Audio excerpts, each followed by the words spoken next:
애플 같은 경우는 정말 비밀이 많은 회사고 비밀을 유지하려는데 매우 노력을 하는 회사입니다. 오랜 버팀 채널이 오랫동안 여러분들의 멘탈을 지킬 수 있도록 좋아요와 구독을 눌러주시면 감사하겠습니다. 네, 안녕하세요. 반갑습니다. 오랜 버팀. 오늘 이항 폭락 이슈 때문에 너무 바빴어요. 자기 시간이 없어요. 한 20시간 일하는 것 같아요. 정말. 또 세상이 저희를 가만 놔두지 않아요. 정말 많은 이슈들이 주변에 매초 매분마다 보이는 것 같아요.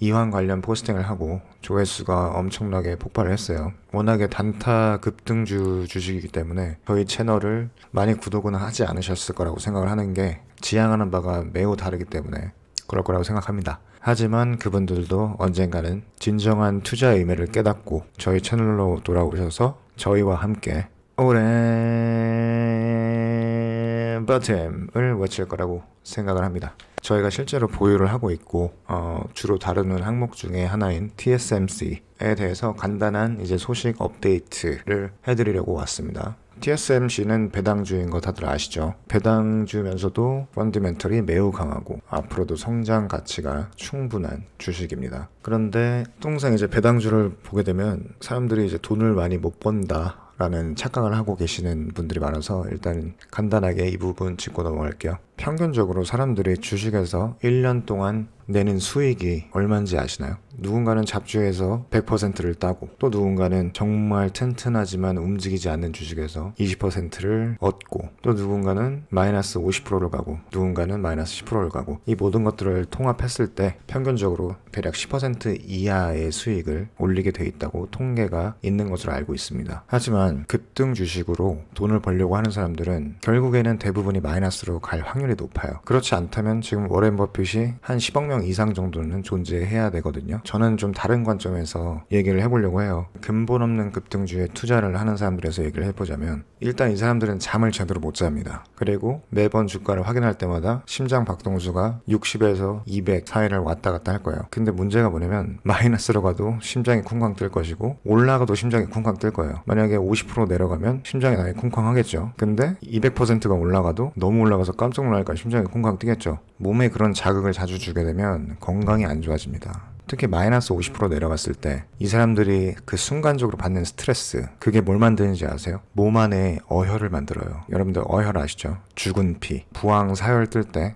그 어혈을 뽑아내잖아요. 그걸 뽑아내는 이유가 뭐예요? 우리 자동차 타면은 엔진 오일을 자주 갈아주는데 그 이유가 뭐예요? 안 갈면 이게 계속 사용되면서 부패된 오일들이 엔진에 끼게 되죠. 그래서 엔진을 결국은 고장내드립니다. 사람도 마찬가지예요. 어혈을 많이 생성시키고 그걸 관리를 안 해주면 그게 혈관을 다 막아버려요. 그래서 일반 사람들이 이런 혈관에 관련된 병명으로 죽는 사람들이 많은 거거든요.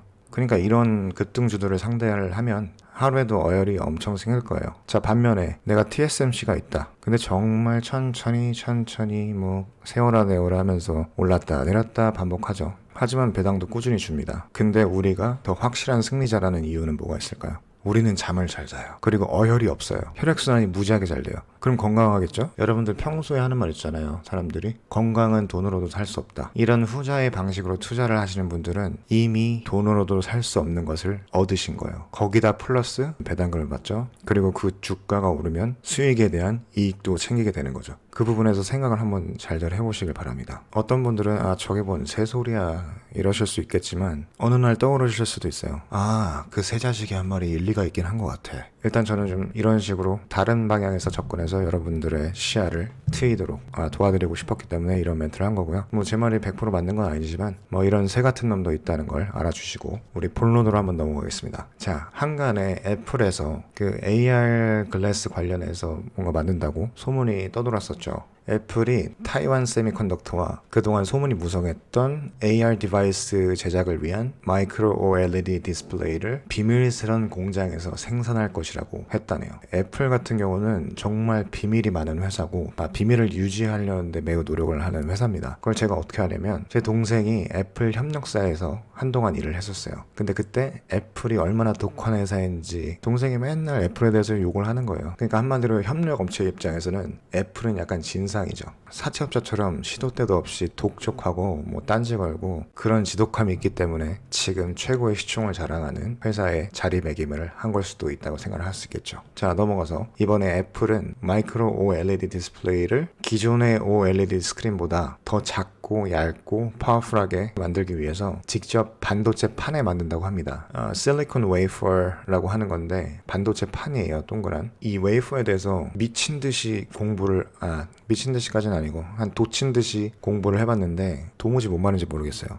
네, 그래서 이 스크린은 1인치도 안 되는 넓이고 헤드셋이나 글래스형 AR 디바이스에 잘 맞게 만들기 위해서 가볍고 한 번 충전에 오래 가도록 제작을 해야 한다고 합니다. 자, 그리고 이 스크린은 현재 계속 그 비밀리에 테스트 중이고 대량 생산에 들어가기까지는 몇 년이 걸릴 것이다 라고 합니다. 그뿐만 아니라 이 타이완과 애플 사이 비밀 시설에는 앞으로 출시될 애플워치, 아이패드 그리고 맥북에 사용될 더 큰 사이즈의 마이크로 LED 스크린도 개발 중인 걸로 예상을 하고 있어요. 그리고 이런 새로운 디바이스 라인을 구축하기 전까지는 작년 매출의 반 이상을 차지했던 아이폰을 열심히 팔아야 되고요. 애플 TV, 애플 페이 등등 애플의 생태계로 많은 사람들을 유입시켜야 됩니다. 2017년부터 이미 AR 소프트웨어 개발을 촉진해왔고 그것 때문에 아이폰에 3D 센싱 카메라도 장착을 했죠. 그렇게 되면 이제 개발자들이 AR 관련한 어플을 많이 만들 수 있고 미리미리 그 다음에 애플은 AR 안경 디자인도 이미 몇 가지 특허를 받아놓은 상태입니다. 자, 그래서 이게 TSM과 어떤 관련이 있고 TSM이 어떻게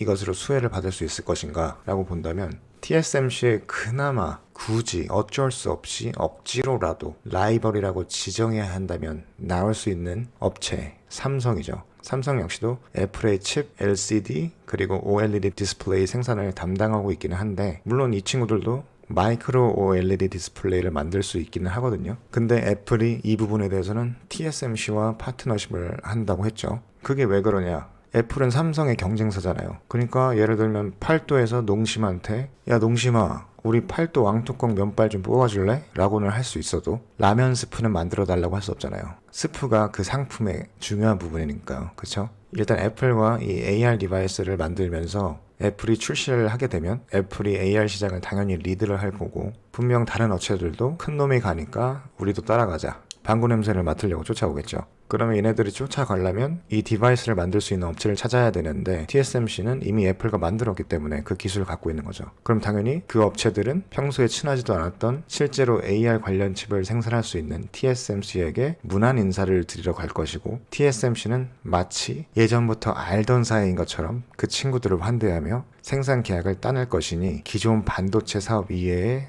매출 루트가 생김으로써 TSMC에게는 이 바쁜 상황에도 훨씬 더 바쁘게 될 호재인 거라고 볼 수 있는 거죠.